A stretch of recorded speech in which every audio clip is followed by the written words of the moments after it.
ধ্যান দিন। এই শ্লোকে ভগবান কি বললে? আসছে কালকে আমাদের বৈষ্ণবীয় জগতের একটি বিশেষ দিন, এই শিব চতুর্দশী। এটা কোনো সাধারণ দিন নয়। অনেকে মনে মনে ভাবতে পারেন আমরা কৃষ্ণ ভক্ত, আমাদের শিব দিয়ে কি দরকার আছে? এ জগতে যতক্ষণ ভোলানাথের কৃপা না হয় ততক্ষণ পর্যন্ত গোবিন্দ পাওয়া যায় না। হরি ধামে যেতে হলে হর ধামে যেতে হয়, হর ধামে না গেলে কি হরি ধামে যাওয়া যায়? বলে হরি ধাম অর্থাৎ গোবিন্দের কাছে যেতে হলে আগে হর ধামে যেতে হয়। হর মানে ভোলানাথ, আর ভোলানাথের ধাম মানে শ্মশান। বলে আগে শ্মশানে না গেলে তো কোনোদিন গোবিন্দের কাছে যেতে পারবে না। এই ভোলানাথ ইনি সাধারণ কেউ নয়, বৈষ্ণবদের ভিতরে শ্রেষ্ঠ হলো দেবাদিদেব মহাদেব।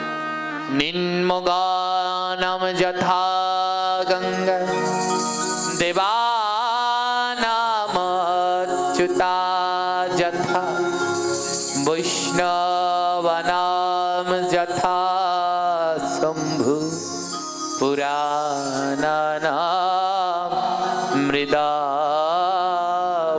তথা। নিম্নগানম যথা গঙ্গা, নদীর ভিতরে শ্রেষ্ঠ গঙ্গা। দেবানাম অচ্যুতা যথা, যত জগতে গোবিন্দের দেবতা নাম আছে তার মধ্যে শ্রেষ্ঠ হলো অচ্যুত। বৈষ্ণবানাম যথা শম্ভু, জগতে যত বৈষ্ণব আছে তার মধ্যে শ্রেষ্ঠ হলো দেবাদিদেব মহাদেব। কাল হলো দুটি ধারণ। কেউ কেউ মনে করে এই শিবরাত্রি হলো মা পার্বতী এবং শিবের বিবাহ বার্ষিকী, কিন্তু আদৌ এই শিবরাত্রি হলো দেবাদিদেব মহাদেবের আবির্ভাব তিথি। এই শিবরাত্রির তিনি ভোলানাথ শিবলিঙ্গ রূপে জগতে আবির্ভূত হয়। শিব মানে সুন্দর আর লিঙ্গ মানে প্রতীক। এই জগৎকে সুন্দর করবার জন্য প্রভু সুন্দরের প্রতীক হয়ে বিশ্ব ব্রহ্মাণ্ডে ধরা দেন।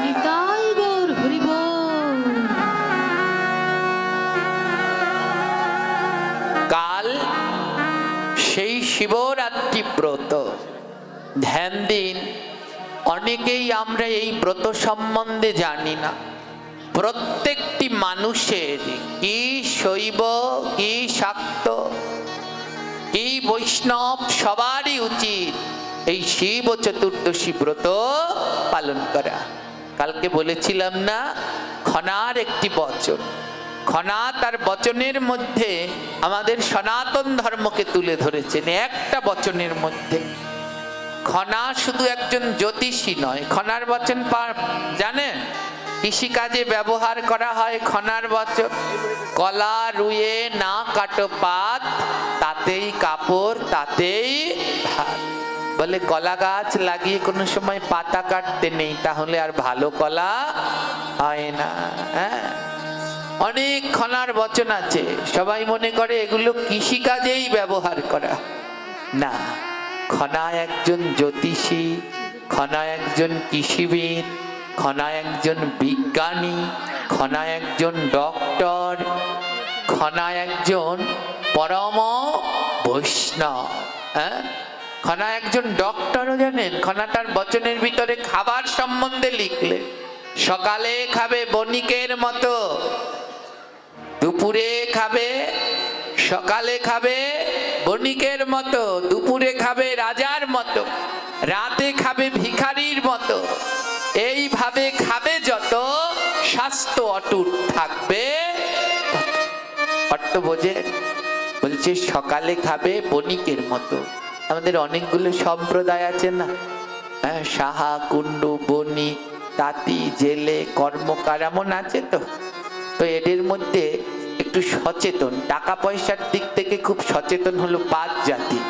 এও খনা বলছে সাহা, কুণ্ডু, তাঁতি, বণিক আর কর্মকার জাতির মধ্যে এই 5 পরে একটু বলবো কিপটে হয় ভার। কয়েকজন একটু কিপটে মানে ভাববেন যে কিপটে ওই কিপটে না, এখানে আবার কুণ্ডুর নাম দেখতে পাচ্ছি, কেউ থাকলে আমার খাইছে, ভয় নেই, আমিও কুণ্ডু। আমার পূর্বাশ্রমের নাম ছিল গোবিন্দ কুণ্ডু। হ্যাঁ, বলছে সাহা, কুণ্ডু, তাঁতি, বণিক আর কর্মকার এরা একটু সচেতন হয়ে চলে। এরা যতটুকু লাগে ততটুকু খরচ করে, এর বেশি করতে চায় না। হ্যাঁ, তো এর মধ্যে এই 5 জনের ভিতরে বণিকরা হলো বড় সাংঘাতিক। তারা যতটুকু লাগে সেইটুকু ব্যয় করে, এর বেশি আর করে না। তাই খনা বললেন সকালে খাবে বণিকের মতো। বণিকরা যেমন যতটুকু লাগে সেইটুকু ব্যয় করে, এর বেশি না। বলে সকালবেলা কোনো সময় পেট ভরে খাবে না, যেইটুকু দরকার ওইটুকু গ্রহণ করো। সকালে ঘুম থেকে উঠে একটু ছোলা জলে ভিজিয়ে, কাজু বাদাম, কাঠবাদাম ভিজিয়ে, যেটুকু লাগে ওতে বেশি পরিমাণে প্রোটিন পাওয়া যাচ্ছে, ভালো শক্তি পাওয়া যাচ্ছে, যেটুকু লাগে ওটুকু খাও। সকালবেলা এক গাদা খেও না। সকালে খাবে বণিকের মতো, দুপুরে খাবে রাজার মতো, দুপুরে যত পারো পেট ভরে রাজার মতো, আর রাতে খাবে ভিখারির মতো। ভিখারি যেমন 2টো রুটি খায়, 1 মুঠো মুড়ি খায়, রাত্রেবেলা বেশি খাবে না, 2টো রুটো 1 মুঠো মুড়ি খেয়ে শুয়ে পড়ে। এইভাবে খাবে যত, স্বাস্থ্য অটুট থাকবে তত।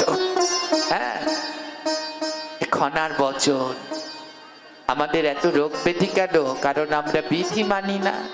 বিধি যে মানে না, ব্যাধি তাকে ছাড়ে না। এটা হলো আবার আমার বচন। বিধি যদি না মানে তাহলে ব্যাধি তাকে ছাড়ে না।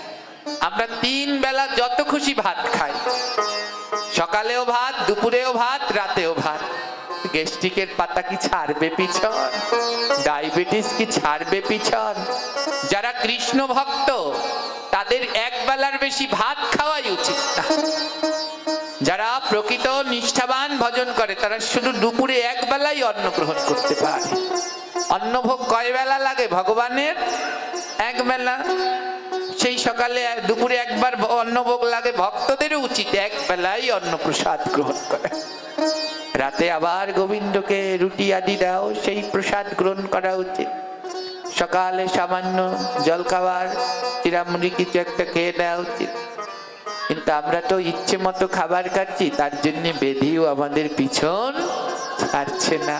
হ্যাঁ, এগুলো হলো আমাদের মনের রোগ, বুঝলেন তো? একাদশী করতে গেলে, একাদশী করেন এখানে কারা কারা একাদশী ব্রত পালন করেন? হাত তুলবেন তো একটু মায়েরা। বাহ, অনেক সুন্দর, খুব ভালো লাগলো। প্রায় উঠে গেছে, মাঝে মাঝে কয়েকটু জায়গায় মরুভূমির চড়া আছে, ভয় নেই, ও থাকবে না, ও একদিন ঠিক হয়ে যায়। একাদশী ব্রত করবেন। একাদশী সমস্ত পাপের ক্ষয় হবে, কিন্তু একাদশী না করলে কোনোদিন ক্ষমা হবে না। হ্যাঁ, একাদশী ভয় পায় অনেকে, যে যদি না খেয়ে থাকি তাহলে বোধহয় অসুস্থ হয়ে যাব, মরে যাব। ভুল ধারণা। 15 দিনে যদি 1 দিন না খান, ভাত 1 দিন না খেলে মরে যাবে? মরবেন না, কিচ্ছু হবে না। বিশ্বাস রাখতে হবে গোবিন্দের উপরে। একাদশী আমাদের ধর্মে কোনোদিন কোনো কুসংস্কার নেই। আমাদের ধর্ম হলো বিজ্ঞানসম্মত। একটা মেশিন যদি টানা 24 ঘন্টা চলতে থাকে ভালো থাকবে? দিনের পর দিন, মাসের পর মাস চলতে থাকে ভালো থাকবে? একটা ফ্যান, পাখা মাসের পর মাস চলতে থাকলো ভালো থাকবে কি? ওকে একটু মাঝে মাঝে বিশ্রাম দিতে হয়, সুইচটাকে একটু অফ করতে হয়, তাহলে ও অনেকটা দিন ভালো থাকবে। এই দেহটাও একটা মেশিন। এর মধ্যে পাকস্থলী আছে, সবাই একটু একটু বিশ্রাম পায়। চোখ সারাদিন যদি না ঘুমান ভালো থাকবেন, চোখের বিশ্রাম লাগে, ঘুমাতে হয়। তদ্রূপ একটা হলো পাকস্থলী, ওর কাজ হলো এই খাবারগুলো হজম করা। সারাদিন কাজ চলতে আছে, ওকেও মাঝে মাঝে বিশ্রাম দিতে হয়। ডক্টর বলেন, বিজ্ঞান বলেন, প্রত্যেক 15 দিনে একদিন না খেয়ে থাকতে হয়। যেদিন না খেয়ে থাকবেন ওদিনকে পাকস্থলীটা একটু বিশ্রাম পায়, রেস্ট পায়, তাহলে ও অনেক দিন ধরে ভালো থাকতে পারে। আর ওটাই আমাদের ধর্ম মতে ওর নাম হলো একাদশী। কয়দিন পর পর হয়? 15 দিন পর পর। এই একদিন যদি একটু ভাত না খান মরে যাবেন। আবার রুটি খান নাকি একাদশী করে? অনেকে আবার খায়, আটাদশী করে তারা। সাবধান, রুটি খাবেন না। একাদশীর দিন পঞ্চশস্যকে বর্জন করতে হবে। ধান জাতীয় যা আছে তা, জব জাতীয় যা আছে তা, ডাল জাতীয় যা আছে তা, তেল জাতীয় যা আছে তা, এই পঞ্চশস্যকে বর্জন করে আর বাকি যা আছে সমস্ত ধরনের সবজি, আলু, পেঁপে, কুমড়ো, শশা, দুধ, সাগু, পালক, এগুলো সব ফলমূল, এগুলো সব প্রসাদ হিসেবে পেতে পারে। শুধু 5টা জিনিসকে বাদ দিতে হবে, পঞ্চশস্যকে। তো একদিন যদি একটু অন্ন না গ্রহণ করেন, রুটি না খান, মরে যাবেন মায়েরা। জোরে বলেন, মরবেন।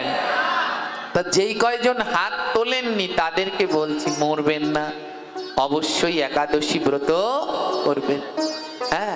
আমি কিন্তু 12 মাস কোনো সময় ভাত খাই না। 12 মাস কোনো সময় আমি ভাত খাই না, চালের কিছু খাই না, চিরা মুড়ি কোনো কিছু খাই না, কোনো রুটি কিছু, যতটা পারি কোনো ধরনের আমি কিছু খাই না।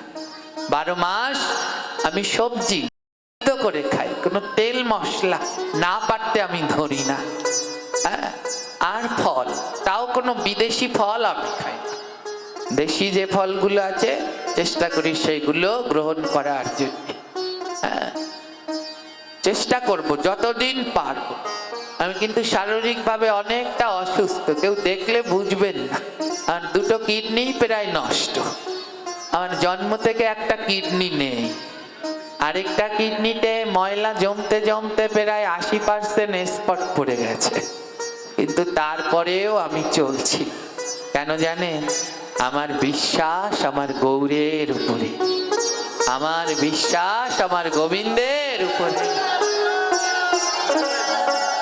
যদি ভগবান আমায় রাখে, আমি প্রতিদিন সকাল বেলা ঘুম থেকে উঠে প্রথম প্রভুর কাছে বলি, প্রভু যদি এই পৃথিবীর কোনো কল্যাণের কাজে আমায় লাগে তাহলে আজকে রেখো, আর যদি মনে করো আজ থেকে আর আমায় এই পৃথিবীর কোনো কাজে লাগবে না, তাহলে আজ তুমি আমায় নিয়ে যেও।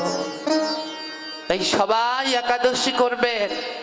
একদিন ভাত না খেলে কেউ মরবেন না, ভালোই থাকবেন। একাদশীকে বাদ দেবেন না। একাদশী সাক্ষাৎ ভগবান। এখানে অনেক আছেন যাদের গলায় তুলসীর মালা নেই, সবাই কণ্ঠে তুলসীর মালা পরবেন। মহাপ্রভু বললেন, যৎ কণ্ঠে তুলসী নাস্তি তে নরামুর মানুষ জলম চ মদিরাস্তম অন্ন চ শুকরি বিষ্ঠা। যার গলায় তুলসীর মালা নেই সে মানুষটা বড় মূর্খ। তার হাতে, যার গলায় তুলসীর মালা নেই তার হাতে জল খেলে মদ খাওয়া হয়। জলম চ মদিরাস্যম অন্ন চ শুকরির বিষ্ঠা। যার হাতে তুলসীর, যার গলায় তুলসীর মালা নেই তার হাতে অন্ন ফলমূল খেলে শুয়োরের বিষ্টি খাওয়া হয়। এই সবাই কণ্ঠে তুলসীর মালা পরবে। ধ্যান দিন যেখানটায় ছিলাম, হরি বল, যেখানটায় ছিলাম, খনাটার বচনের ভিতরে খনা কেমন একজন, তিনি একজন ডক্টর, আবার তিনি একজন পরম কৃষ্ণ ভক্ত।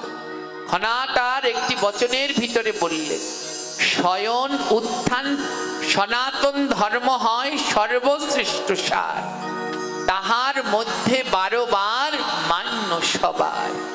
12 বারের কথা শুনিস, ব্রতগুলো পালন করিস।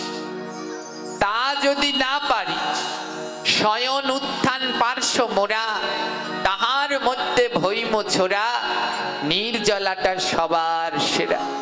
পাগলার 14 পাগলির 8, ইহা নিয়াই কাল কাট, 2 ছোড়া আর 1 ছুরির জন্মদিন, পালন করতে করিস না ভিন। ইহাও যদি না পারিস, ভগার খালে ডুইবা মরিস। ধ্যান দিন। কি বললেন? সনাতন ধর্ম হয় সর্বশ্রেষ্ঠ সার। বলে আদি ধর্ম হলো এই সনাতন সার, গোড়া। জগতে কত ধর্ম আছে, কিন্তু সব ধর্মই বলতে বাধ্য হবে যে সবার আগে রয়েছে সনাতন ধর্ম, ওটা আদি। তাই বললেন সনাতন ধর্ম হয় সর্বশ্রেষ্ঠ সার। ইহার মধ্যে 12 বার মান্য সব। ওমা বার তো 60টা, খনা বললেন কয়টা? 12টা। এই বার মানে শনিবার রবিবার নয়, এই বার মানে বরেণ্য। আমাদের সনাতন ধর্মে 12 জন বরেণ্য আছে। এরা কারা? স্বয়ম্ভু নারদ শম্ভু কুমার কপিল মনু প্রহ্লাদ জনক ভীষ্ম বলির বৈয়াস খিবায়। এদেরকে বলা হয় দ্বাদশ মহাজন। তাই খনা বললেন 12 বারের কথা শুনিস, এই 12 জন মহাজনের কথা শুনিস। এই 12 জনের কথাই হলো আমাদের শাস্ত্র গ্রন্থ। হ্যাঁ, এরা হলেন দ্বাদশ মহাজন। আর কি বললো? এই 12 জনের কথা শুনিস, ব্রতগুলো পালন করিস এবং ব্রত পালন করবি। কি কি ব্রত? বলে সবগুলো যদি না পারিস, ব্রতগুলো পালন করিস, কিন্তু সবগুলো যদি না পারিস, তাহলে বিশেষ বিশেষ কয়েকটা কিন্তু করবি। 24টা একাদশী যারা করতে পারছে না, অসুস্থ কিংবা ছোট বাচ্চা, বলছে এরা 24টা না করলে অন্তত 5টা একাদশী করবে। তাই বললেন শয়ন উত্থান পার্শ্ব মোরা, তাহার মধ্যে ভৈম ছোড়া, নির্জলাটা সবার। এগুলো একাদশীর নাম। শয়ন একাদশী, উত্থান একাদশী, পার্শ্ব একাদশী, ভৈম একাদশী আর নির্জলা একাদশী।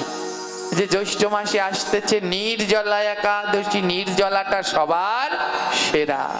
বলে 5টা একাদশী করবে যারা পারছে না তাদের জন্য। আবার যারা পারছেন তারা আবার ভাববেন না যে আমাদের বলছে।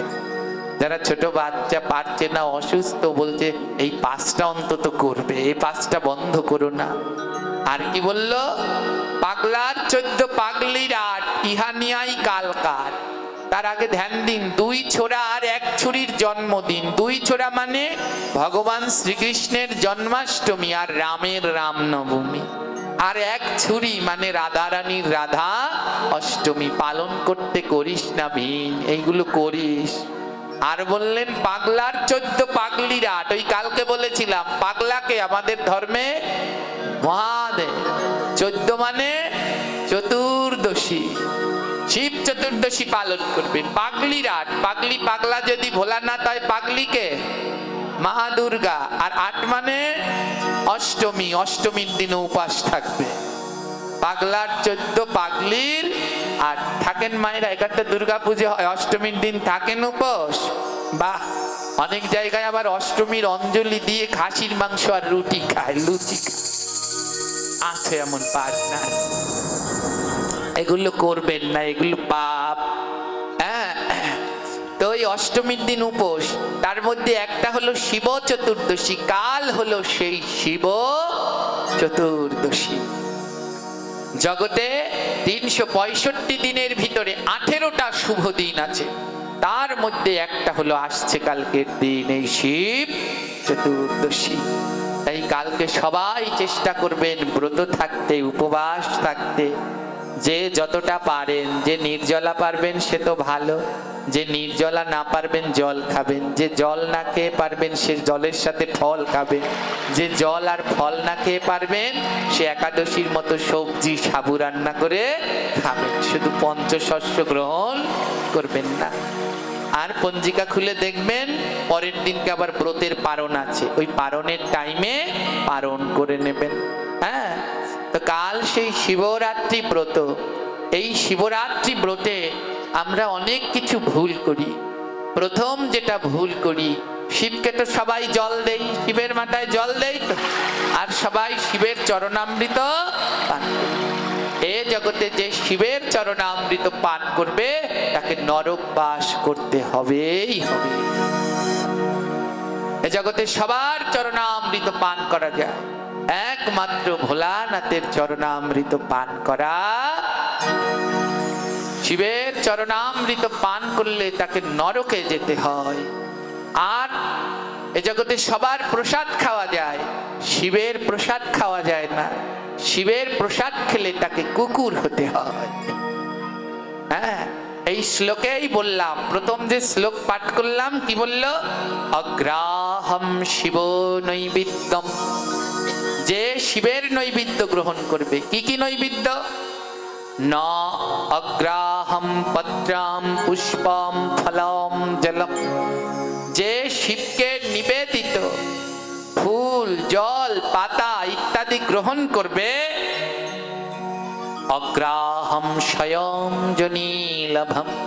স্বয়ং মানে কুকুর। যদি শিবকে দেয়া ফুল, জল, ফল কেউ গ্রহণ করে তাকে পরের জন্মে কুকুর হতে হয়। ধ্যান দিন, কেউ মনে যেন আবার কষ্ট পাবেন না যে আমি শিব ঠাকুরের পুজো করি, এমন একটা শিব ঠাকুরের নামে কথা বললেন। ধ্যান দিন, আমি তো জানি না পুজো করতে, কিন্তু আমার জ্ঞান হবার পর থেকে আমি কোনোদিন শিব ঠাকুরের শিবলিঙ্গে জল না দিয়ে আমি জল পান করি না। ভোলানাথের যতটুকু পারি চেষ্টা করি। শিবের চরণামৃত খাওয়া নিষেধ কেন? বলে এ জগতে বৈষ্ণবের চরণামৃত পেলে তো উদ্ধার হয়। বলে শিব হলো বৈষ্ণবদের মধ্যে শ্রেষ্ঠ, তাই চরণামৃত পেট ভরে নয়, সামান্য নিতে হয়। কিঞ্চিত এতটুকু চরণামৃত নিতে হয় যেন গলা থেকে, মুখ থেকে গলা পর্যন্ত যেতে যেতেই নালিতেই ওটা শুকিয়ে যায়, যেন পাকস্থলিতে, প্রস্রাব নালিতে পর্যন্ত না যায়। বলে শিব এমন পরম বৈষ্ণব, তার চরণামৃত তো যেন গলায়ও না যায়। বলে শিবের চরণামৃত কি করবে? বলে শিব হলো সেই, আমার শিবের হাতে একটা ত্রিশূল আছে, ত্রিশূলে কয়টা শুল থাকে? 3টা। বলে যতদিন পর্যন্ত ওই শিবের ত্রিশূলের ছোঁয়া না লাগবে ততদিন পর্যন্ত আমাদের চোখ খুলবে না। শিবের চরণামৃত চোখে লাগাতে হয়।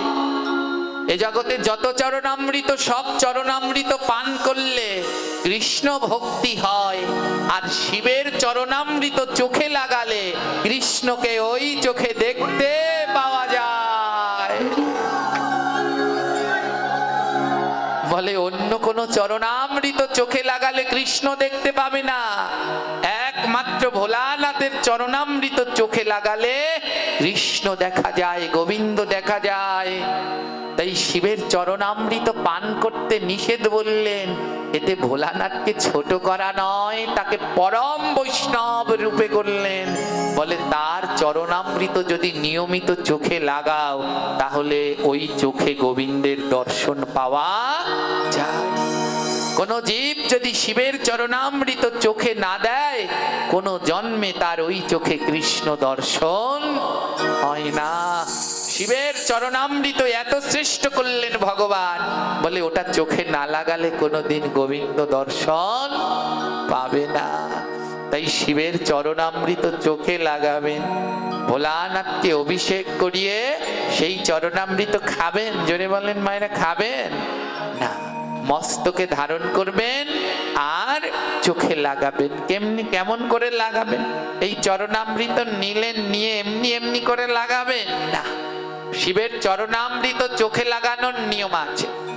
শিবের চরণামৃত চোখে লাগানোর সময় শিখে নিন, এই যে 5টা আঙুল, মধ্যের 2টো আঙুল বোটে ফেলতে হবে, এমনি করতে হবে। করুন আমার সাথে। 5টা আঙুলের 2টো আঙুল বোটে এমনি করে 3টা কাকড়ার মতো করতে হবে। একটা কাকড়া হয়ে গেল। এবার এই 3টি আঙুল চরণামৃতের মধ্যে একসাথে ডুবাতে হবে। ডুবিয়ে চোখে লাগাতে হবে। 3টি আঙুল কেন? কারণ আমাদের চোখ তো দুটো না, চোখ কটা? 3টা। তাই বুড়ো আঙুল যাবে ডান চোখে, কেন আঙুল যাবে বা চোখে, আর তর্জনী আঙুল লাগবে জ্ঞান চোখে।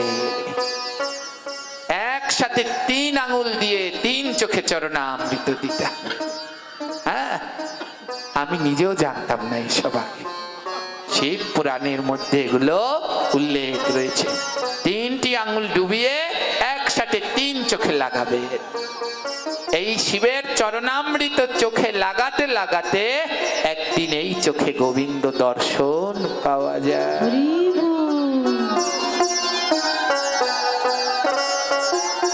তাই কোন সময় শিবের চরণামৃত পান করতে, আরেকটা কি বললেন, শিবের নৈবেদ্য গ্রহণ করতে নেই, শিবের প্রসাদ ধ্যান দিন, গ্রহণ করা যাবে।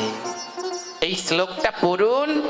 অগ্রাহম শিব নৈবেদ্যম নায়গ্রাহম পত্রম পুষ্পম ফলম জলম ফলগ্রাম শিলা সঙ্গতে সর্বম ইয়াতি পবিত্রম। শিবের প্রসাদ খাওয়া যাবে। শিবের জন্য যে ফলগুলো নিয়ে যাবেন, ওই ফলগুলো শালগ্রাম শিলা সঙ্গতে। শিব ঠাকুরের জন্য যে ফল নিয়ে যাবেন ওটা আগে শালগ্রাম অর্থাৎ গোবিন্দকে দিতে হবে। যদি গোবিন্দকে দেন সর্বাম ইয়াতি পবিত্রাম, তাহলে সেটা পবিত্র হবে। অর্থাৎ শিব পরম বৈষ্ণব, গোবিন্দকে না দিয়ে তিনি কোনো কিছু গ্রহণ করে না। তাই শিবকে যদি আলাদা করে ভোগ দেন, শুধু শিবকে আলাদা করে ভোগ দেন, সেই প্রসাদ খেলে কুকুর হতে হবে। কিন্তু গোবিন্দকে ভোগ দিয়ে সেই প্রসাদ যদি ভোলানাথকে দেন আর সেই প্রসাদ যদি গ্রহণ করেন, তাহলে অপার কৃষ্ণ ভক্তি লাভ করবে।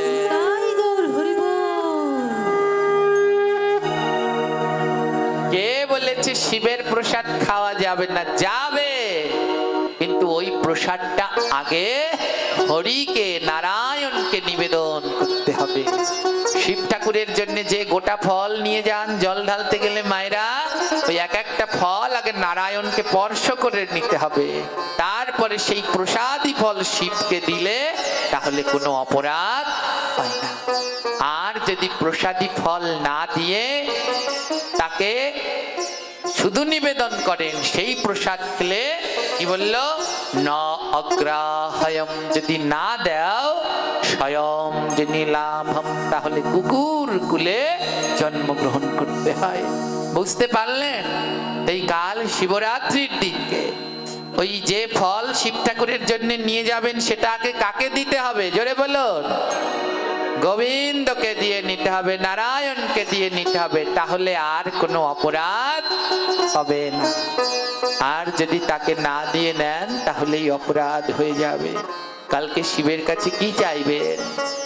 শিব ঠাকুরের কাছে কি চাই? মায়েরা বেশি শিবের মাথায় জল ঢালতে যায়, বাবারা একটু কম যায়। কিন্তু সবার উচিত, প্রত্যেক ভক্তদের উচিত ভোলানাথকে জল প্রদান করা, কি নর কি নারী। মায়েরা এক শিবের মাথায় জল ঢালতে যায় একটা লোভে, বিশেষ করে ইয়ং বোনেরা যায়, যাদের বিয়ে হয়নি তারা যায়। শিবের মাথায় জল ঢেলে বলে যেন শিবের মতো একটা স্বামী পাই। আর যাদের বিয়ে হয়েছে তারা আবার জল ঢেলে বলে, শিব ঠাকুর তোমার মাথায় জল ঢাললাম, আমার স্বামীর মাথা যেন ঠান্ডা। সাবধান, এ কোনোদিন শিবের কাছে চাইবেন না। শিবের কাছে শিবের মতো স্বামী চেয়ে কি করবে? শিবের মতো স্বামী হলে রক্ষা আছে? শিব গায়ে কি মাকে? শ্মশানের, আপনাদের স্বামীরা যদি শ্মশানের ছাই মেখে ঘুরে বেড়ায় ভাল লাগবে? শিব গলায় কি পরে? হ্যাঁ, আপনার স্বামী যদি গলায় একটা সাপ জড়িয়ে আসে, আপনি তো দেবেন লাভ। হ্যাঁ, ভাল লাগবে? শিবের কাছে কোনো সময় শিবের মতো স্বামী নয়, শিবের কাছে চাইতে হয়, হে ভোলানাথ তুমি তো পরম কৃষ্ণ ভক্ত, আমায় কৃষ্ণ ভক্তি প্রদান করো। প্রভু, এ জগতে কৃষ্ণ ভক্তি ছাড়া তো আর কিছু নেই। ওই শিবের ত্রিশূলটা বললাম না, যতদিন না লাগবে ললাটে আমাদের চোখ খুলবে না। আমাদের তিনটি চোখ খুলিয়ে দেয় ওই ত্রিশূলে। তাই শিবের কাছে বলতে হয়, প্রভু শিব কিসের দেবতা? ধ্বংসের দেবতা, সংহারের দেবতা। তাই শিবের কাছে বলতে হয়, হে প্রভু, আমার এই দেহের মধ্যে কাম, ক্রোধ, লোভ, মোহ, মদ, মাৎসর্য, এই রিপুগুলোকে সংহার করো। তুমি না সংহারের দেবতা? এগুলো সংহার করে আমায় কৃষ্ণ সেবার উপযুক্ত করো। হে কৃষ্ণ ভক্তগণ, দিন দিন করে আমাদের বেলা বয়ে যাচ্ছে, কিন্তু আমাদের চোখ খোলা হয়নি। বেলা কিন্তু দিন দিন করে বয়ে যাচ্ছে, কিন্তু চোখ আমাদের খোলা হলো না, দেখা হলো না। আমাদের জীবন বেলা বয়ে যায়, আর কবে ভগবানকে ডাকবো? আজ শিবের প্রসাদ খেলে সায়ঞ্জনী লাভ করে। কেন? কারণ শিব পরম বৈষ্ণব। এই দুর্গা পুজো হয়, কালী পুজো হয়, ভক্তরা প্রসাদ নিতে চায় না, বলে দুর্গা পুজোর প্রসাদ খাবো না, কালী পুজোর প্রসাদ খাবো না। কেন খাবে না? 100 বার খাবে। খায় না কেন তারা? বলে আমরা নিয়ম যে মানি না। কারণ মা দুর্গা তিনিও তো কৃষ্ণের ভক্ত, তিনিও গোবিন্দের প্রসাদ ছাড়া অন্য প্রসাদ গ্রহণ করে না। আমরা দুর্গা পুজো দেই, কিন্তু দুর্গা পুজোর মণ্ডপে একটা রাধা গোবিন্দের ছবি পাওয়া যায় না। ওই মা দুর্গাকে ভোগ দেওয়ার আগে ওই প্রসাদটা গোবিন্দকে দিতে হয়। গোবিন্দকে দিয়ে সেটা যদি মা দুর্গাকে দেয়, তাহলে মা দুর্গা নিতেও বাধ্য, আর যারা ভক্ত আছে তারা নিতেও বাধ্য। ভোলানাথ পরম বৈষ্ণব, গোবিন্দের প্রসাদ ছাড়া সে অন্য প্রসাদ গ্রহণ করে না। একটা বিশাল আলোচনাই আছে। ভোলানাথের শিষ্য নারদ, সেই নারদের নখের মধ্য থেকে গোবিন্দের প্রসাদ লাভ করেছিল। জগতে প্রথম প্রসাদ লাভ করেছিল গোবিন্দের লক্ষ্মী, দ্বিতীয় লাভ করেছিল নারদ, আর তৃতীয় লাভ করেছিল দেবাদিদেব মহাদেব, আর চতুর্থ লাভ করেছিলেন মা দুর্গা। তিনিই রয়েছেন এখন পুরীতে, নাম হলেন তার মা বিমলা। এই ভোলানাথ গোবিন্দের প্রসাদ বিনা কিচ্ছু বোঝে না। কিন্তু আমরা অধম মানব জাতি এই গোবিন্দের প্রসাদের মূল্য বুঝতে পারলাম না। এই প্রসাদ কত দুর্লভ বুঝতে পারলাম না। দিন দিন করে আমাদের বেলা বয়ে যায়, কিন্তু কাজের কাজ আর কিছু হয় না। এমন মধুর কৃষ্ণ নাম আর করা হলো না, এমন দুর্লভ সাধু সঙ্গ আর করা হলো না। তাকিয়ে দেখো জীবন আকাশে দিন দিন করে বেলা বয়ে যাচ্ছে, বেলা বয়ে যাচ্ছে। কই আমি তো দেখতে পাচ্ছি না, আমি তো বেশ আনন্দেই আছি, আমার জীবনের বেলা বয়ে যাচ্ছে, আমি তো দেখতে পাই না। কি করে পাবে?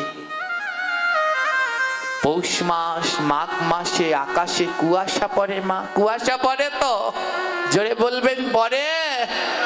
যেদিন কুয়াশা পড়ে, প্রচুর কুয়াশা হয়, সেদিন আর সূর্য দেখা যায়? এই মাসেও 2-3 দিন এমন ছিল না, গেল চলে। প্রচুর কুয়াশা পড়েছে, সূর্যটা দেখা যায় না। কখন সকাল হয়েছে বোঝা যায়, কিন্তু কখন 8টা, কখন 2টো, কখন 4টা, কিছুই বোঝা যায় না। শুধু কুয়াশা আর কুয়াশা, মেঘাচ্ছন্ন আকাশ, কুয়াশায় ভরা। কুয়াশা পড়লে তো সূর্য দেখা যায় না। এক পাশে দাঁড়িয়ে মহাজন বললেন, হে জি, আকাশে যদি কুয়াশা পড়ে, সূর্য দেখা যায় না।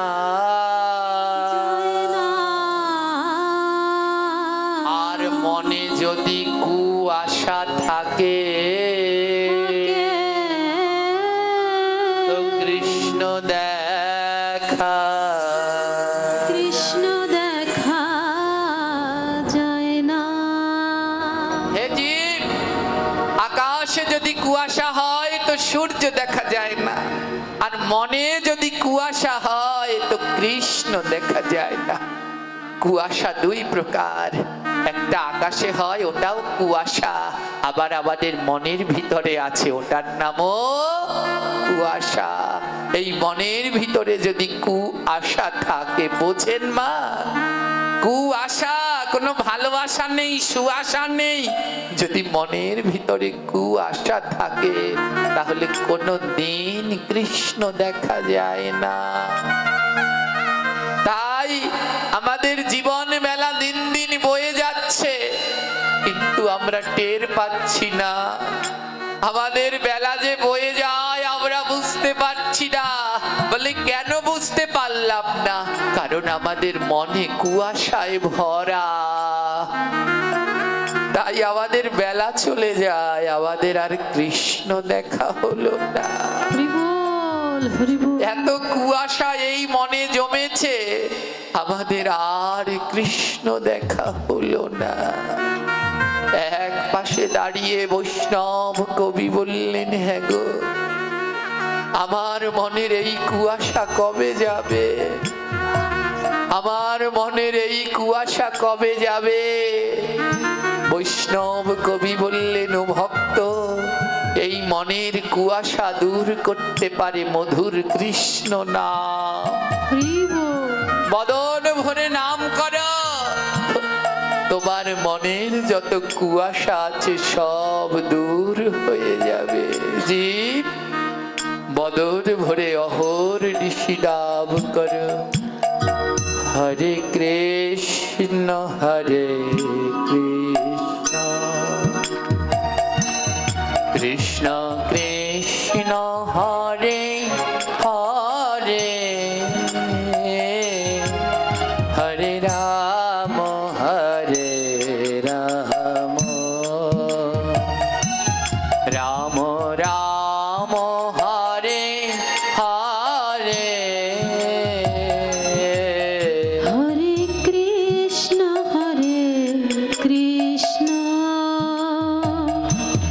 কৃষ্ণ কৃষ্ণ হরে হরে, হরে রাম রাম, রাম রাম হরে হরে, হরে কৃষ্ণ হরে কৃষ্ণ, নিতাই গৌর হরি বল হরি বল, কৃষ্ণ হরে হরে, হরে রাম রাম, রাম রাম হরে হরে, হরে কৃষ্ণ হরে, সবাই বদন ভরে গাইবেন, কৃষ্ণ কৃষ্ণ হরে হরে, হরে রাম রাম, রাম রাম হরে হরে, হরে কৃষ্ণ হরে কৃষ্ণ কৃষ্ণ কৃষ্ণ হরে হরে, হরে রাম রাম, রাম রাম হরে হরে, হরে কৃষ্ণ কৃষ্ণ হরি গৌর হরি, কৃষ্ণ কৃষ্ণ হরে হরে, হরে রাম রাম, রাম রাম হরে হরে। ভক্ত বলল, ও বৈষ্ণব কবি, দিন দিন আমার বেলা বয়ে যায়, কিন্তু আমি বুঝতে পারি না আমার এই কুয়াশাগুলো কেমন করে কাটবে। বৈষ্ণব কবি বলল, নাম করো, এই নামে সব কুয়াশা দূর হয়ে যায়। ভক্ত নাম করো, নাম করো। সেই দিন থেকে ভক্ত নাম করছে। ভক্ত বৈষ্ণব কবিকে ডেকে বললেন, বৈষ্ণব কবি, কতদিন ধরে নাম করি, কিন্তু আবার মনের কুয়াশা তো যায় না। হরি বল। বৈষ্ণব কবি বলে, জানো, আকাশের কুয়াশা সম্পূর্ণ রূপে দূর হয় যখন আকাশের মেঘগুলো কেটে যায়। সব কুয়াশা দূর হয়ে যায়। ওই মেঘগুলো যখন বৃষ্টি রূপে ঝরে, তখন সব কুয়াশা দূর হয়ে যায়। জানো, জানো ভক্ত, আমাদের মনের ভিতরেও কিছু মেঘ আছে। এই মেঘের জন্য কুয়াশাগুলো সরতে পারছে না। তাহলে আবার মনের কুয়াশা যাবে না। এই কৃষ্ণ নামে কি কোনো কাজ হবে না? হবে। যেদিন তোমার নাম আমার প্রভু গ্রহণ করবে, সেদিন কৃষ্ণ নামে কাজ হবে। কি করে বুঝবো আমার নাম প্রভু গ্রহণ করেছে? শোনো, তুমি ভোগ লাগাচ্ছ, কি করে বুঝবে তোমার ভোগ প্রভু গ্রহণ করেছে? যেদিন ভোগ লাগাতে গিয়ে দেখবে দু নয়ন থেকে জল ঝরছে, সেদিন বুঝবে তোমার ভোগ প্রভু গ্রহণ করেছে। তুমি ভাগবত পাঠে যাচ্ছ, কি করে বুঝবে তোমার পাঠ প্রভু গ্রহণ করেছে? বলে, যেদিন পাঠ শুনতে বসে দেখবে নয়নে জল ঝরছে, সেদিন বুঝবে তোমার ভাগবত পাঠ শ্রবণ আমার প্রভু গ্রহণ করেছে। তুমি গীতা পাঠ করছ, কি করে বুঝবে তোমার গীতা পাঠ প্রভু গ্রহণ করেছে? বলবে, যেদিন গীতা পাঠ করতে গিয়ে দেখবে নয়নে আর জল বাঁধতে পারছো না, জল ঝরছে, সেদিন মনে রাখবে তোমার গীতা পাঠ প্রভু গ্রহণ করেছে। তুমি নাম করছ, কি করে বুঝবে তোমার নাম আমার প্রভু গ্রহণ করছে? যেদিন দেখবে নাম করছো আর দুই নয়নে জল ঝরছে, সেদিন জেনে নেবে তোমার নাম আমার প্রভু গ্রহণ করেছে। হরে কৃষ্ণ হরে হরি বল, হরি বল। কৃষ্ণ কৃষ্ণ হরে হরে, হরে রাম হরে রাম, রাম রাম হরে হরে, হরে কৃষ্ণ হরে কৃষ্ণ, কৃষ্ণ কৃষ্ণ হরে হরে, হরে রাম হরে রাম, রাম রাম হরে হরে, হরে কৃষ্ণ হরে কৃষ্ণ, কৃষ্ণ কৃষ্ণ হরে হরে, হরে রাম হরে রাম, রাম রাম হরে হরে, কৃষ্ণ হরে কৃষ্ণ, কৃষ্ণ কৃষ্ণ হরে হরে, হরে রাম হরে রাম, রাম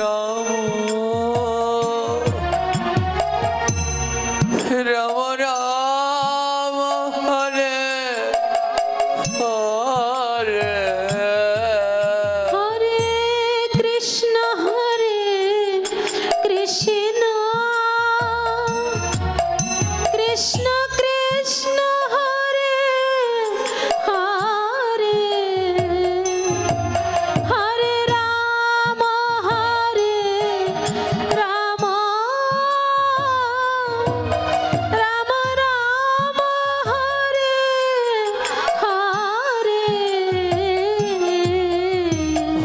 ছুটতে ছুটতে গেল, ও বৈষ্ণব কবি, আমি এত নাম করি জানো, কিন্তু ওই কৃষ্ণ নামে আমার দুই নয়নে জল ঝরে না। আমি ছেলে মেয়ে পুত্র পরিজন বিষয় বাসনা কত জন্যের জন্য কাঁদি, কিন্তু শুধু কৃষ্ণ নামে আমার নয়নে জল ঝরে না। এই বিষয় বাসয় সহায় সম্পত্তির জন্য নয়নে জল ঝরে, কিন্তু ওই কৃষ্ণ নামে তো আবার দুটি নয়নে জল ঝরে না। বলো বলো, কি করলে কৃষ্ণ নামে জল ঝরে দুই নয়নে? বলো আবার। বৈষ্ণব কবি বলল, শুনবে শুনবে তুমি, কৃষ্ণ নামে কিসে দুই নয়নে জল ঝরে? এ জগতে সবার নয়নে কৃষ্ণ নামে ধারা বয় না, এ জগতে সবার নামে কৃষ্ণ নয়নে জল ঝরে না। বলে কার নামে ঝরে? বলে কার নামে ঝরে জানো? যারা ভক্তের অঙ্গ পরশ করে, যারা ভক্তের অঙ্গ পরশ করে, বলে তাদের নয়নে জল ঝরে। তাদের নয়নে তাই জল ঝরে, যারা ভক্তের অঙ্গ পরশ করে, যারা ভক্তের অঙ্গ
শুধু আমার কৃষ্ণ নামে দুই নয়নে জল ঝরছে না। ওমা মনে পড়ে কালকের সেই পরম ভক্ত সুদামার কথা। সেই সুদামা যিনি পূর্ব জন্মে ছিলেন রামের প্রাণধন ভর,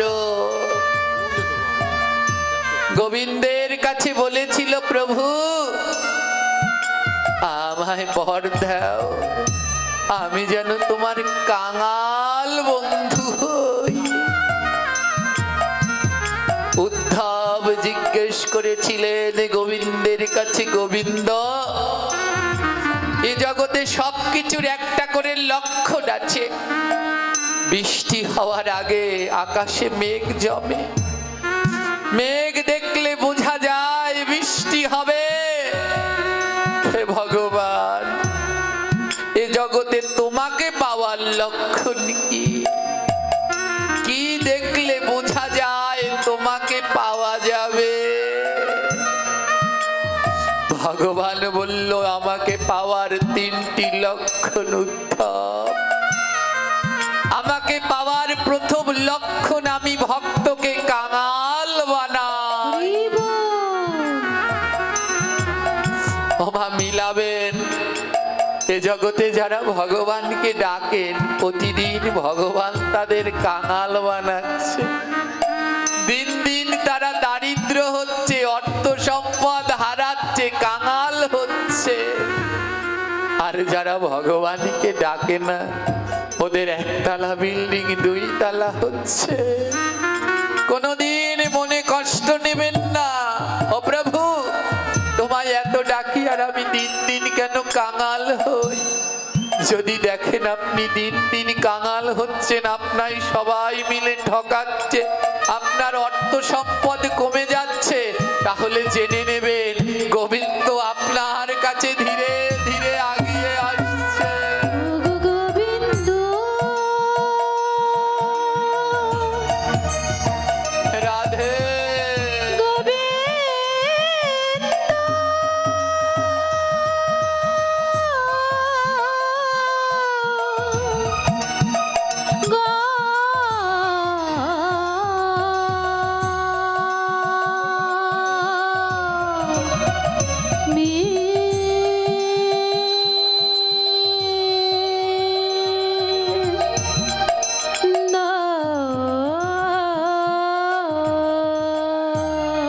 প্রভু, তোমাকে পাওয়ার দ্বিতীয় লক্ষণ কি? প্রিয় মানুষগুলো কেড়ে নিয়ে যায়। আমাকে পাওয়ার দ্বিতীয় লক্ষণ, প্রিয় মানুষগুলো কেড়ে নিয়ে যায়। মিলিয়ে দেখবেন মা, ছোটবেলা থেকে যারা ভগবানকে ডাকছে, অতি তাড়াতাড়ি ভগবান মা বাবা কেড়ে নিয়ে যাচ্ছে। যারা বিয়ে হওয়ার পরে ভগবানকে ডাকছে, অতি তাড়াতাড়ি স্বামী কেড়ে নিচ্ছে, সন্তান কেড়ে নিচ্ছে, এক এক করে কেড়ে নিচ্ছে।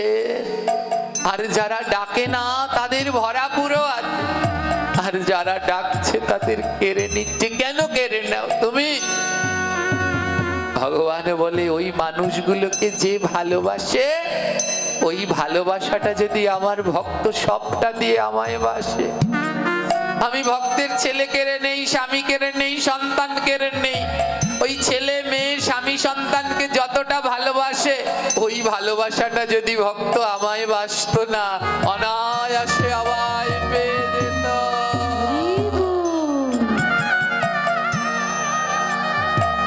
কত রাত্র সন্তান খায়নি বলে খাওনি, এমন একটা রাত্র আছে আমার গোবিন্দ খাইনি বলে আমি খাইনি। এই ভালোবাসাটা প্রভুকে দিলে প্রভু পেয়ে যেত। আজ উদ্ধবকে কাঙাল বানিয়ে দিলেন। কাঙাল উদ্ধবকে বললেন যে আমায় পাবে তার দ্বিতীয় লক্ষ্য, আমি তার প্রিয় মানুষদেরকে কেড়ে নিয়ে যাই। প্রথম লক্ষণ কাঙাল বানাই। আজ যে ভক্ত সুদামা বড় কাঙাল দারিদ্র মা, ছেলে মেয়েদেরকে খেতেও দিতে পারে না। তার সহধর্মিনী কুহিলি বলছে, স্বামী শুনেছি কৃষ্ণ নাকি তোমার সখা, ছোটবেলায় নাকি কৃষ্ণের সাথে বিনোদ খেলা খেলেছ, ওই গোবিন্দ নাকি তোমার সখা, যেই গোবিন্দের কাছে যে যা চায় তাই দেয়। তুমি পারো না তোমার বন্ধুর কাছে একবার দ্বারকায় যেতে? তোমার বন্ধু যে দ্বারকার রাজা, যাও তোমার বন্ধুর কাছে গিয়ে একবার চাইলে তিনি সব দেবে। সুদামা বলে, কুহিলি আমি কি নিয়ে যাব? আমি এত দারিদ্র, গোবিন্দকে দেওয়ার মতো তো কিচ্ছু নেই। কুহিলি বলে, দাঁড়াও, আমি 5 বাড়িতে ভিক্ষা করে যা পাবো তাই দেব। 5 বাড়িতে ভিক্ষা করলেন, 5 মুঠো চিড়ে পেলেন, একটা শুষ্ক তেনার মধ্যে করে, কাপড়ের মধ্যে করে ওই চিরাটা বেঁধে দিয়েছে। কুহিলি, নাও স্বামী, এই চিরাটা নিয়ে তোমার বন্ধু কৃষ্ণকে দিও। কি করেছো কুহিলি? আমার বন্ধু রাজা এই শুকনো চিড়ে কোনোদিন খাবে? সুদামার স্ত্রী বলছে, কেন তুমিই তো বলো তোমার ঠাকুর নাকি কাঙালের ঠাকুর, ভক্তি ভরে যে যা দেয় তাই নাকি নেয়। আমার কাছে তো ননি মাখন নেই, এই শুকনো চিড়ে দিলাম। তোমার ঠাকুর যদি কাঙালের হয় তবে এই শুকনো চিড়ে গ্রহণ কাঙালের ঠাকুর, কাঙালের ঠাকুর,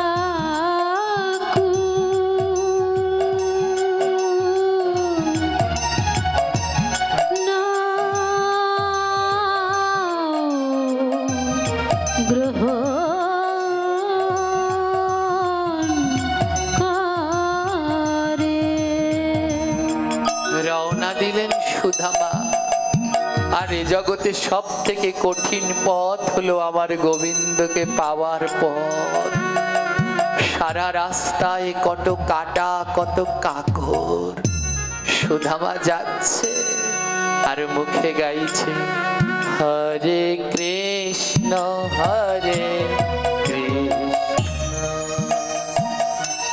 কৃষ্ণ কৃষ্ণ হরে হরে, হরে রাম রাম রাম হরে হরে, হরে কৃষ্ণ হরে কৃষ্ণ, রাধে রাধে, কৃষ্ণ কৃষ্ণ হরে সুদামা কৃষ্ণ নাম করছে আর যাচ্ছে। হরে রাম শত কাটা সুদামার চরণে রাম, বিঁধছে। বলে, রাম প্রভু রাম হরে যত যন্ত্রণা হয় হোক, তোমার পথে যেন চলতে পারি প্রভু। কৃষ্ণ কৃষ্ণ কৃষ্ণ হরে হরে, হরি বল হরি বল, হরে রাম হরে রাম, রাম রাম হরে হরে,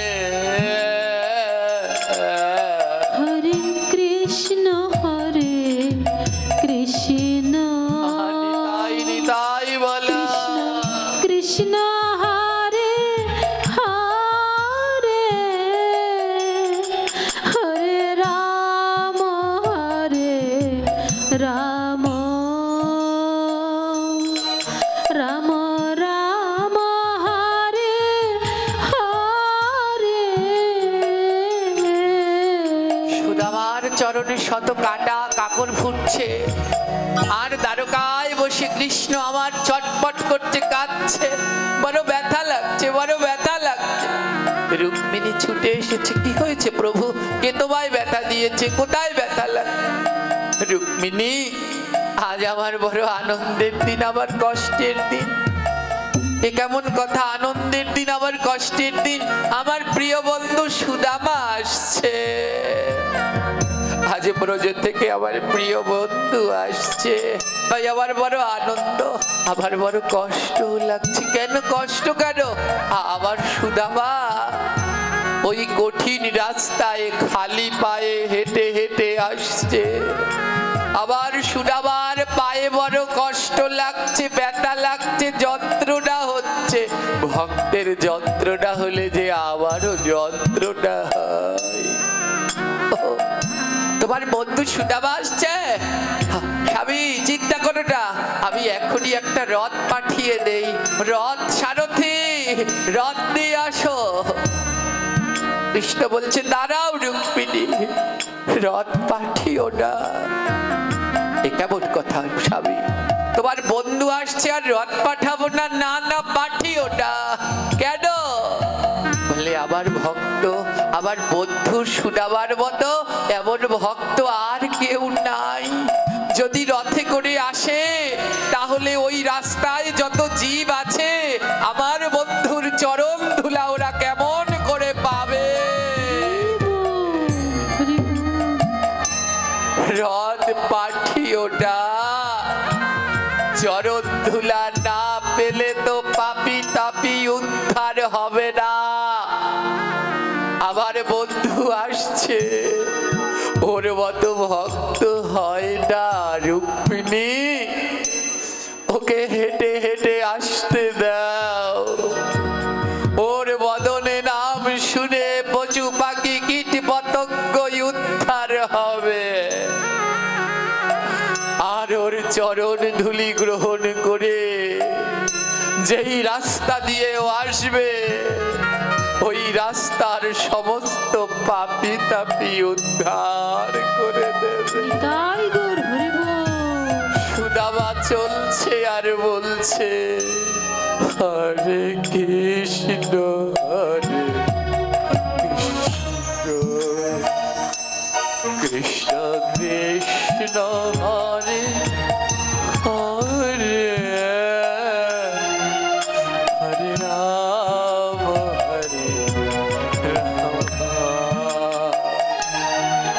রাম রাম হরে হরে। হরে কৃষ্ণ হরে কৃষ্ণ ভক্তগণ, দুটি নয়নের জলে ডাকুন, কৃষ্ণ বড় কঠিন হরে রাম রাম রাম রাম হরে হরে। রুক্মিণী কাঁদছে, ও স্বামী তুমি এত ভাবো?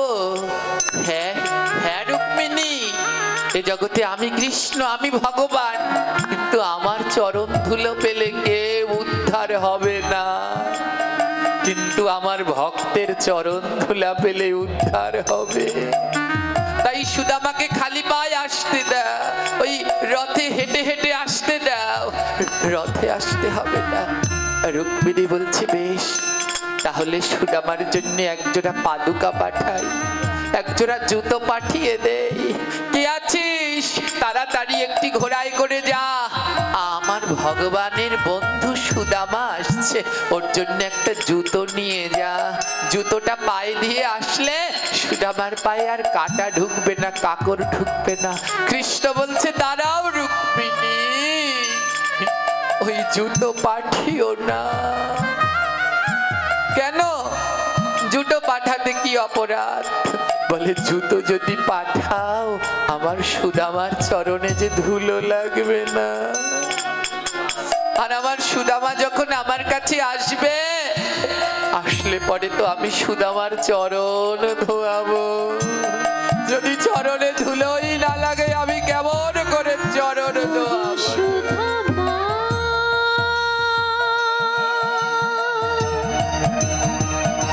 সুধামা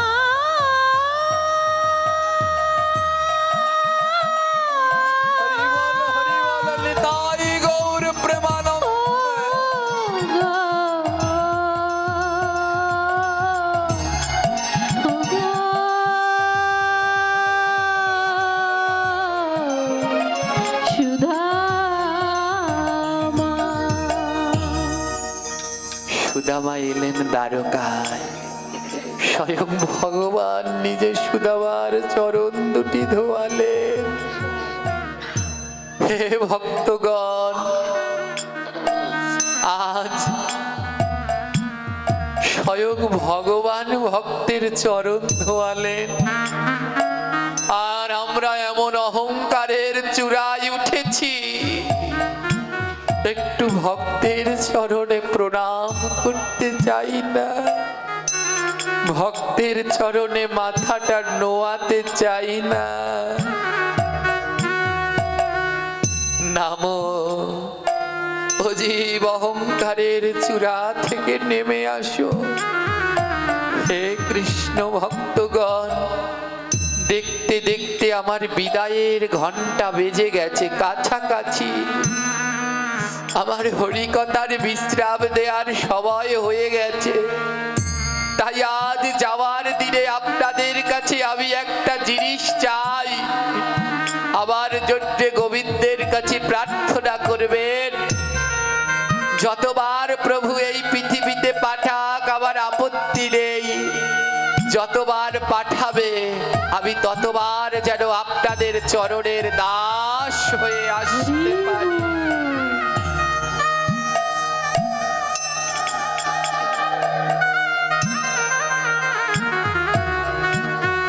সুদামা, ও সুদামা, আমার জন্য কিছু আনিসনি? কৃষ্ণের রাজ ঐশ্বর্য দেখে সুদামা লজ্জা করছে। আরে এই শুকনো চিড়ে কি আমার গোবিন্দ গ্রহণ করবে? শুকনো চিড়ের মোচাটা সুদামা বুকের মধ্যে জড়িয়ে রেখেছে, আর দুই নয়ন থেকে জল ঝরছে। নয়নের জলে শুকনো চিড়েগুলো ভিজে গেল। লুকিয়ে রেখেছে। না না, এমন শুকনো চিড়ে কি কৃষ্ণ খাবে? যে ননি মাখন নবনী কত মিষ্টি দ্রব্য খায়, এমন শুকনো চিড়ে কি কোনোদিন খাবে? না না, দেব না। লুকিয়ে রেখেছে।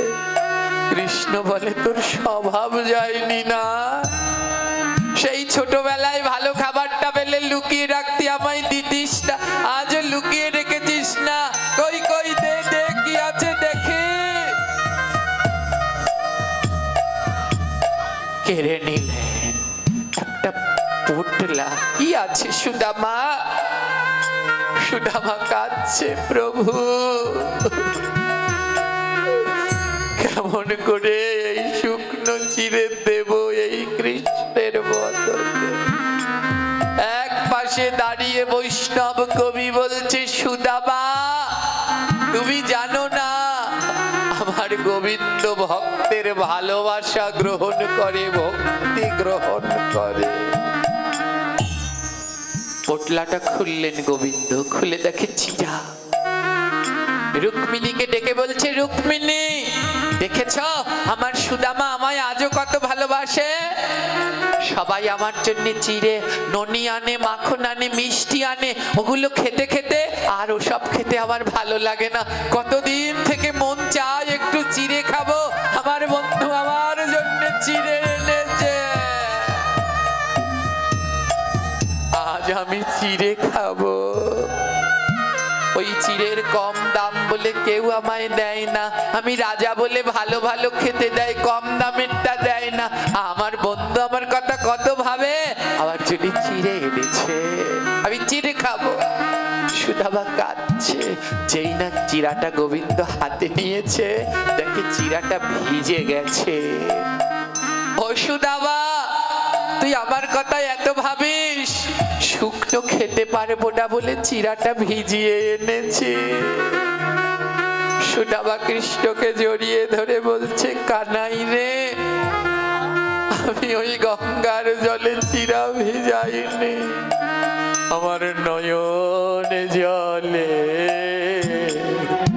ভিজে গেছে। নয়ন জলে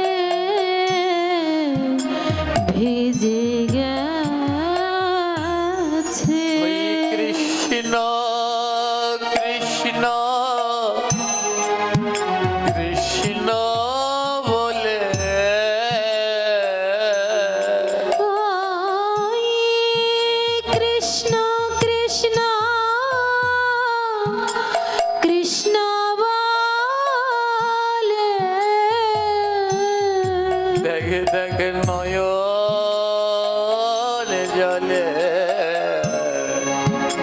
ভিজে গেছে। এই দাগ দাগ নয়ন জলে ভিজে গেছে। তোমরা বিদায় দাও বিদায় দাও মোরে। তোমরা বিদায় দাও দাও বলে। আমার কৃষ্ণ ভজ হরি বল। না রে। আমার কৃষ্ণ ভজন হলো না রে। তোমরা বিদায় দাও বিদায় দাও মোরে। তোমরা বিদায় দাও দাও দাও মোরে। আমার আনন্দের হাট ভেঙে গেল। আমার আনন্দের হাট ভেঙে গেল। বলি আমার যাবা সবই হলো। বলি আমার যাবার সময় হলো। কৃষ্ণ ভক্তগণ, এই 2 দিন ধরে আপনাদের মাঝে এই আনন্দের হাটে ছিলাম। আমার বিদায়ের ঘন্টা বেজে গেছে। আজ 2 দিন ধরে যেই আনন্দের হাটে ছিলাম, এই আনন্দের হাট এখানেই আজ ভেঙে যাচ্ছে। কাল আর আপনাদের মতো এই ভক্তের সঙ্গ পাবো না। তাই আদ্যকার এইখানে আমি বিদায় নিতে চলেছি। তাই যাওয়ার বেলায় তোমরা চরণ ধুলে দেওয়া মারে। তোমরা চরণ ধুলি দাও আমারে। ওরে আমি জেনে যাব চলে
সর্বঙ্গে এই যাবার বেলায় নেব ধুলা করিয়া আমি সঙ্গে যাবার বেলা নেব ধুলা করিয়া আমি সঙ্গে হে কৃষ্ণ ভক্তগণ, এই যাবার বেলায় আর কি নিয়ে যাব? এই ভক্তের ধুলা সঙ্গে করে নিয়ে যায়। আজ সুদামা সেই চিরা এনেছে। গঙ্গার জল, পুকুরের জল, খালের জল, নদীর জল নয়, নয়নের জল দিয়ে চিরা ভিজিয়েছে। ফলে কোনো এক জন্ম যদি হয়, যেই জন্মে নয়নের জলে গোবিন্দের ভোগের চিরা ভেজানো যায়, সেই জন্মে এই রাধা কৃষ্ণের যুগল রূপ দর্শন পাওয়া যায়।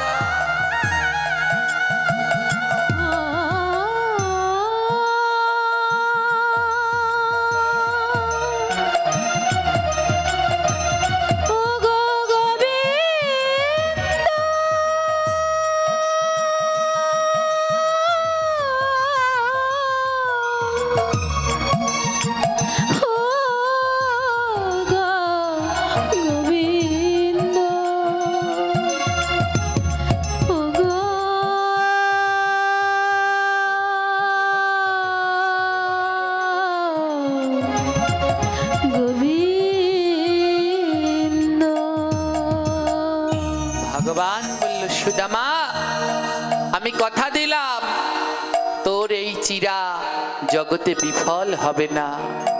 আজ থেকে আমার যত ভোগ হবে তার মধ্যে শ্রেষ্ঠ হবে এই চিরা ভোগ।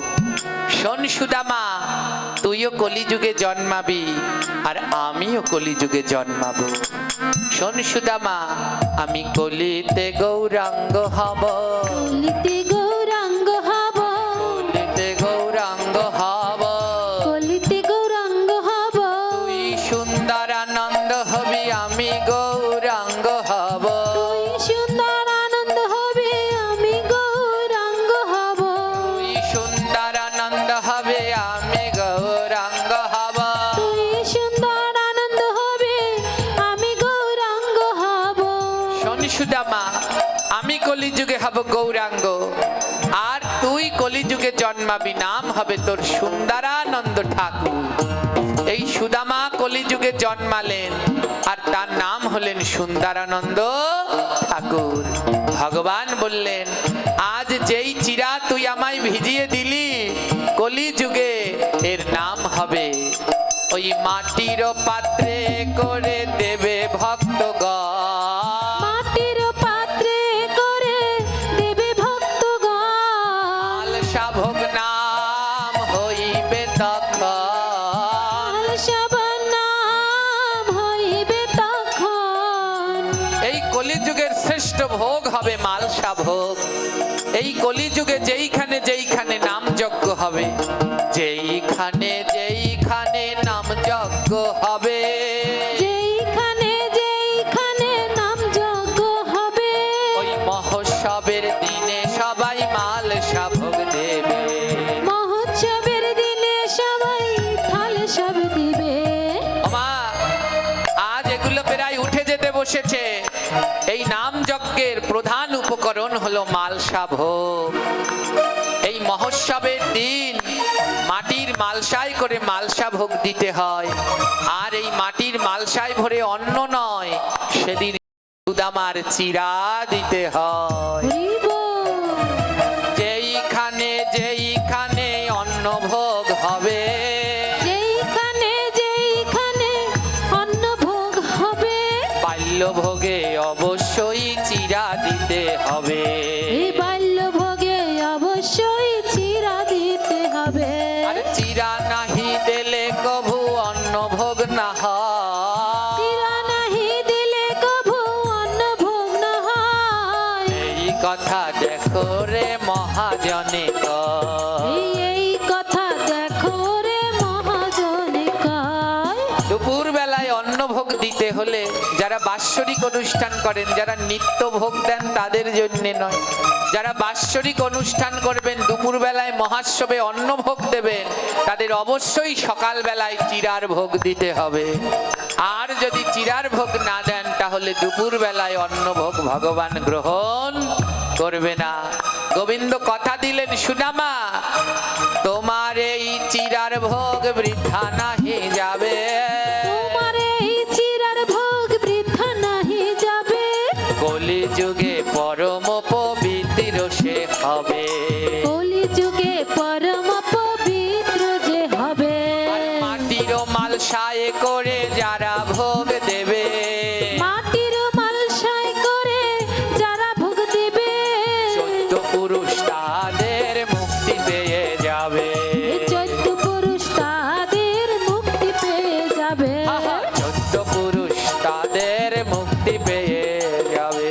14 পুরুষ তাদের মুক্তি পেয়ে যাবে। মা, এই মাটির মালসায় করে মাতা পিতার নামে যদি গোবিন্দের কাছে মালসা ভোগ দেয় তাদের 14 পুরুষ উদ্ধার হয়। আমাদের এই অত্র এলাকাগুলোতে এমন প্রচলন নেই। যশোর, সাতক্ষীরা, খুলনার দিকে যাবেন, দেখবেন শুধু মালসা ভোগ আর মালসা ভোগ। এক একজনে তার বাবার নামে দিচ্ছে, মায়ের নামে দিচ্ছে। এখানে দেন তো আপনারা, দেবেন।